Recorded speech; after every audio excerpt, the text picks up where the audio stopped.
Welcome to the top 5 sports callers of the week. Number 5. Brad from Dallas called into the Sean and RJ show to give his thoughts on the SAE fraternity incident at Oklahoma University. Hey, I'm a black guy named Brad, dude, and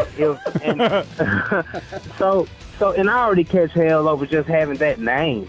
So if I'm being recruited by 2 schools and OU is one of them, do you think my friends or my family or people within my community or my culture would let me go to OU after this has happened? As soon as you say the words OU, your mind automatically sinks with, oh man, there's racist. There was a bus full of white kids talking about lynching black people. No, I'm not going there. So water isn't wet if you don't think OU is going to be affected by this. Their sports program anyway. Number 4.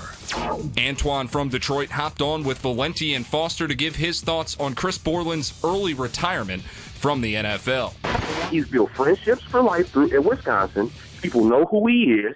If he wants to coach, be on as an athletic director in his future, he is set for life. I think you're grossly exaggerating his monetary capabilities right now. Yeah. Antoine, wait a minute. Antoine, do you think with all the things that you mentioned that he could make upwards of $40 million in a 3 to 5 year span on what he's about to encounter? I would say hell no. Here, he won't, and I agree with you. But you know what? If he's legitimately making this decision and he doesn't change his mind, it was ultimately worth it to him. Number 3.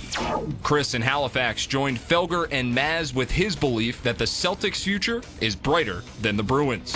There's no question in my mind the Celtics are far and away a more likely candidate to be winning the title than the Bruins. You guys are Tony, can I just point out? I just point out that Chris is so far as to say 2 years out, the Celtics will be in a better position. You're on drugs. Based on what? Tony, the reason based on 2 things. What, that they've gone 8-1 in their last 9?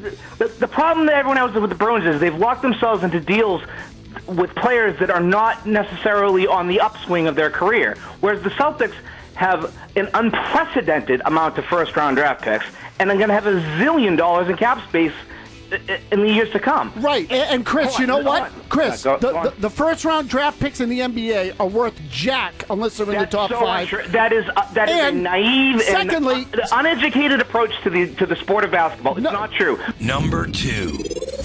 Mike from Buckhead called into the Rick and Jamie show to tell the guys what makes your team a winner or a loser in NFL free agency. If you want to know how your team is doing during free agency, I brought a list. You guys ready? Go ahead. If you say to yourself, I remember that guy, your team is not doing good in free agency.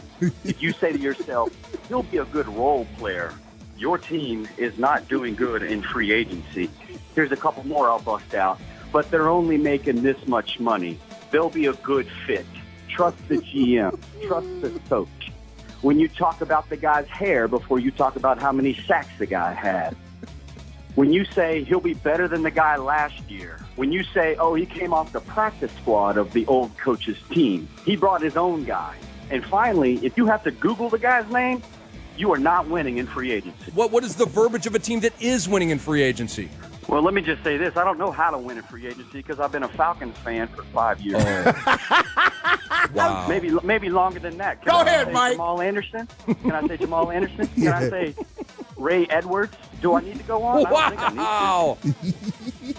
Number 1. Julie from Bayport hopped on with Boomer and Carton to talk some hockey with Boomer, and she might have started celebrating St. Patrick's Day a day early. I want to take Boomer on because, seriously, Boomer is, and I love Henrik Lundqvist.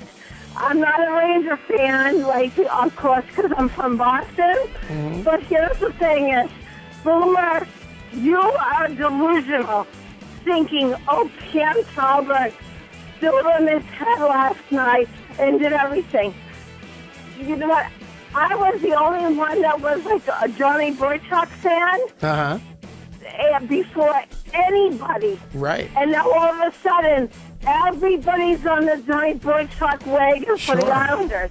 Well, hey, Julie, listen, Julie. Hey, Julie, I love your passion, dear. But, I'm the one who told Charles Wong before the season even started that he should try to get Johnny Boychuk from the Boston Bruins because he would be available because your beloved Boston Bruins screwed up the salary cap.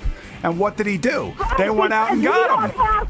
We didn't have money, and the fact is Peter Chiarelli doesn't know how to draft. Oh, he doesn't know how to draft it. He doesn't know what's going on. Yeah, but they did win the Stanley Cup, and they are a very good hockey team, and really are coming back and try to make a run here at the end too. There, Julie. And I think your passion is great. I'm okay. And I think that you and Boomer should probably have a cup of coffee together. And I'm buying, okay? No, I'd rather have an alcohol. I'm not surprised at that. Tune in every week to hear the wildest callers and the wittiest banter as CBS Local Sports brings you the top 5 sports callers of the week.